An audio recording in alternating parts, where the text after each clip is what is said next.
Good morning, gasaholics. I'm Hot Rod Bob, and you've got gas. The Great American Auto Scene. Since 1990, your source for automotive information, trivia, some humor, and fun facts.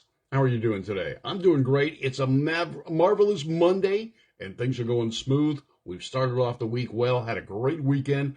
Budweiser car show. Yes, Budweiser put on a car show for their employees, and I was there, got to be there, not because I'm an employee. I was the guy telling everyone what to do and how to do it. Well, not really, but I was the guy on the PA system.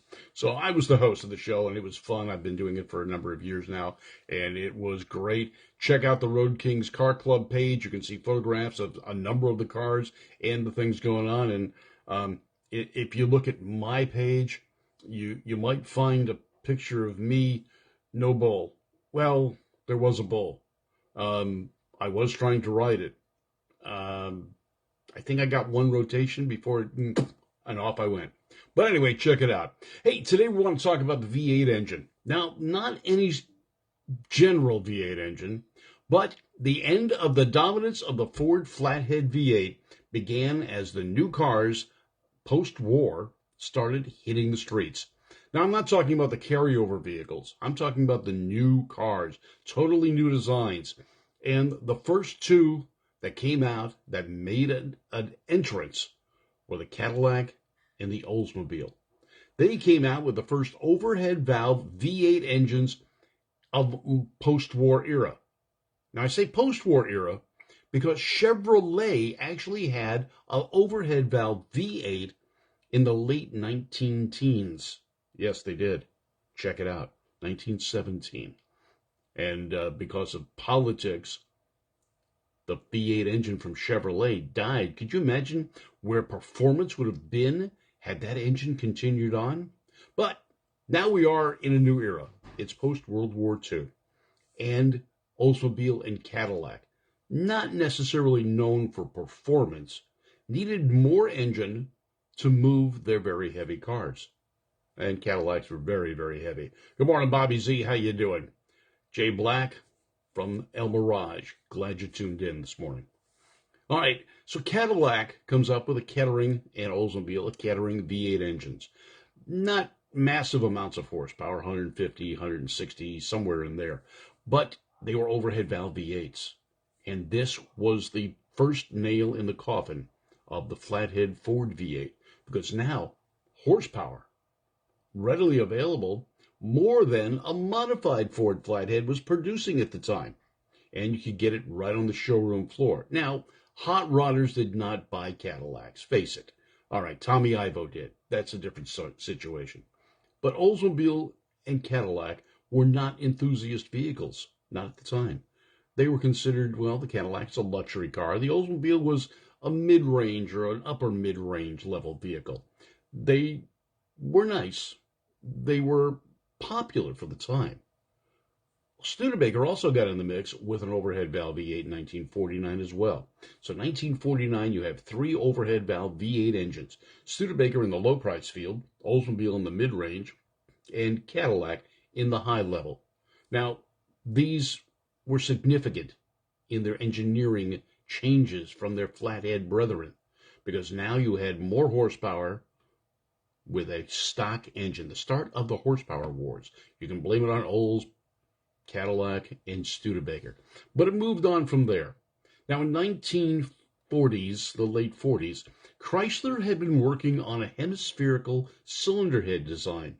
Now, they initially made it for aircraft, and the engine was very successful, but because of the jet age coming in, piston power was losing favor among the military. So the contract with Chrysler was canceled. That's okay, because Chrysler used the engineering they learned on that aircraft engine to put it in place on automotive engines. And in 1951, Chrysler entered the fray with Hemi engines. Now, they weren't big engines at the time, and only three of the Chrysler divisions got those engines: Chrysler, DeSoto, and Dodge. The engines were not interchangeable. They were different sizes. And, well, they were kind of neat looking. I love the little Dodge Red Ram, 241 cubic inches. But every year after that, engine sizes changed. Now, the Chrysler came out at 331 cubic inches. and it did pretty good, The DeSoto was called the Fire Dome. The Chrysler was called the Fire Power. Dodge was called the Ram, Little Red Ram. Well, we called it the Little Red Ram. This engine combination lasted for a year. Well, except for the Dodge. Dodge kept that little 241 for a while. And my dad even had one in his little Dodge, and it was cool. I mean, I didn't know what it was. All I know is one time, light to light, not that my dad did this, he shut down a 55 Chevy. Yep, surprised the heck out of the guy in the Chevy. It was a convertible with foxtails off the twin antennas on top of the fins in the back, and he got blown away by a little red Ram. But that's another story altogether. Now, the Chrysler's engines kept increasing in size, and they started out at 331 cubic inches in 1951 for the Chrysler, 276 for the DeSoto, and as I said, in 1952, the Dodge got their 53, Dodge got their 241 cubic inch Hemi. None of the parts on these Hemi engines is interchangeable. You can't take the Chrysler motor and put the parts on the DeSoto. Now, this was part of the problem with the Hemi engines that Chrysler came out with. Now, it's normal at the time for each division to have their own engines. General Motors was the same way. Ford was similar. They had some carryover engines, but you could have a Y block from Ford beginning in 1954 with multiple different sizes because each division, Mercury, Lincoln, and Ford, got different size variations of them.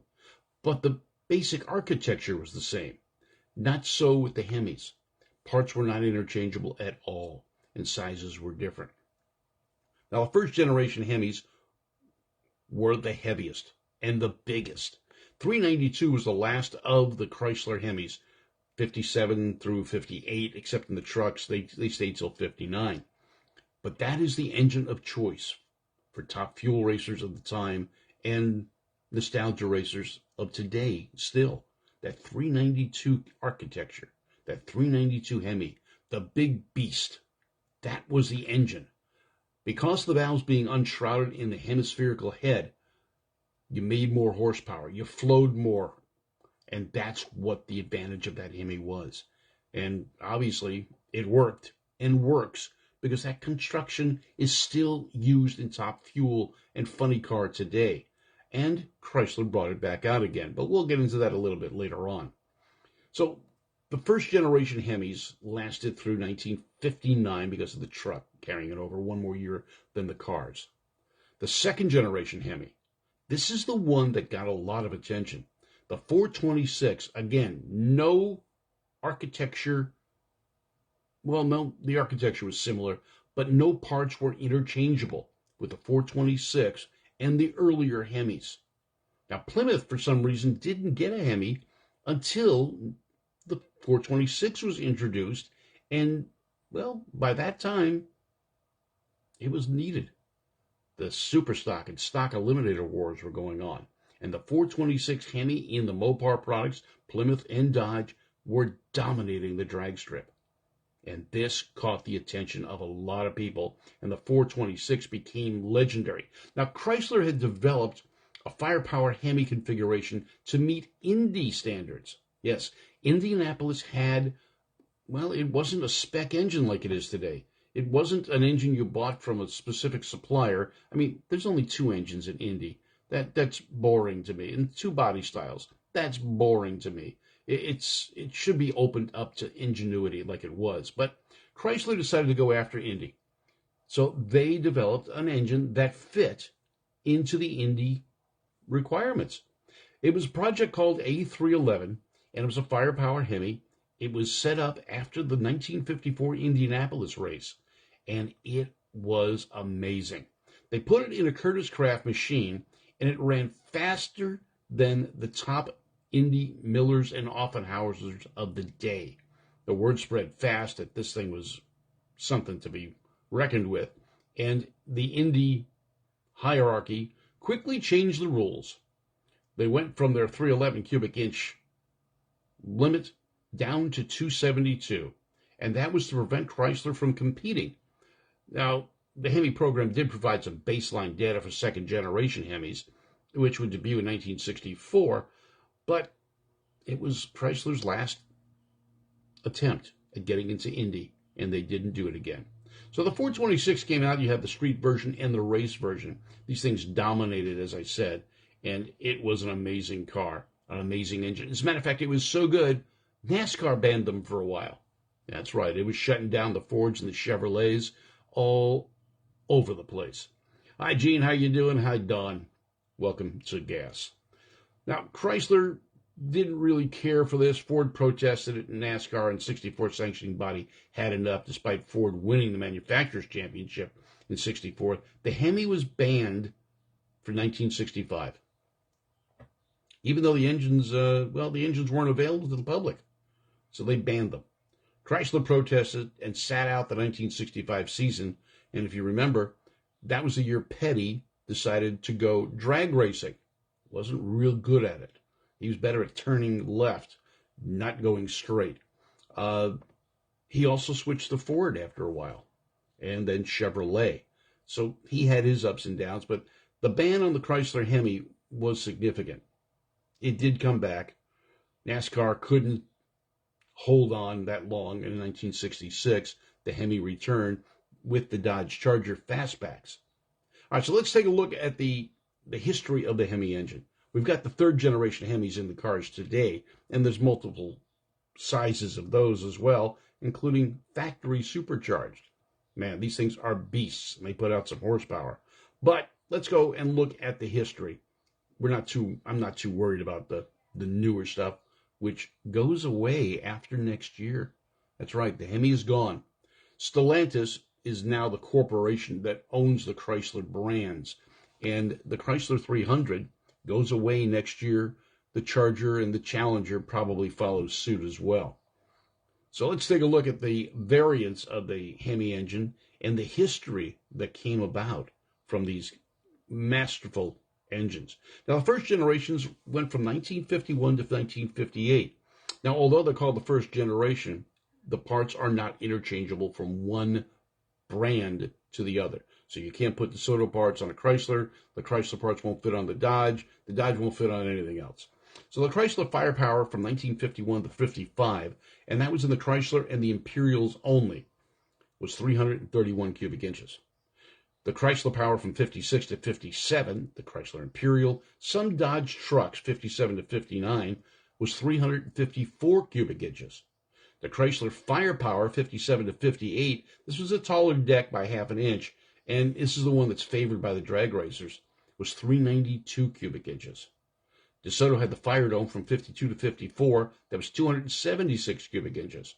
Then in 55, they increased it to 291 cubic inches. Odd sizes, but they did. That didn't last long. In 1956, 257, they increased it to 341. Did I just say that? I don't remember.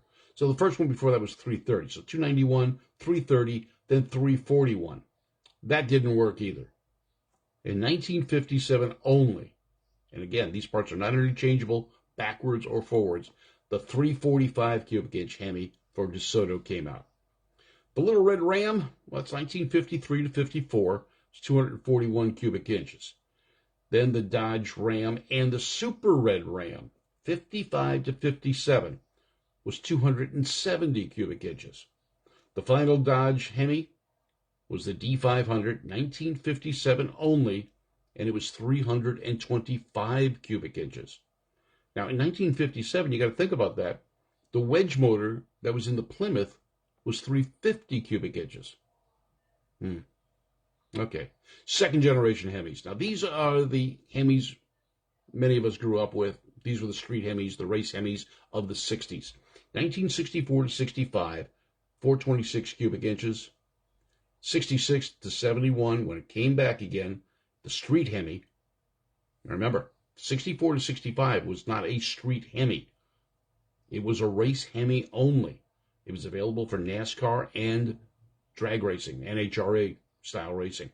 But in 1966, to get back in NASCAR, Mopar made a street Hemi.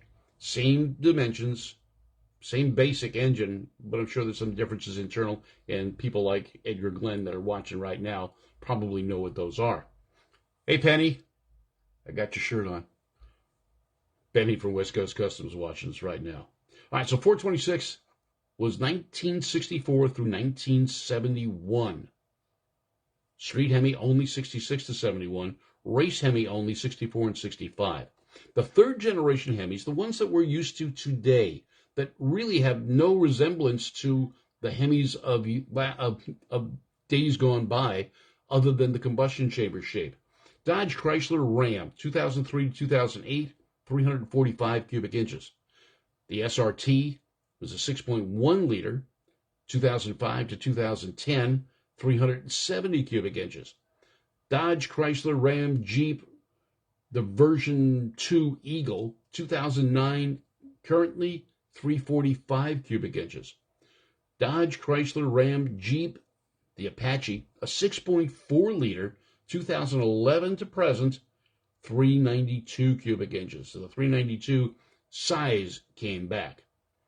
The SRT Hellcats, 6.2 liter, 2015 to now, 370 cubic inches. The Demon, 6.2 liter, the Red Eye, the Demon Superstock, 2018, currently also only 370 cubic inches. So the 392 is not the one they supercharged. It's not the big, powerful engine. The powerful one is a 6.2, and that's the one putting out over 700 horsepower. The Hemi, a legend. Remember the commercials?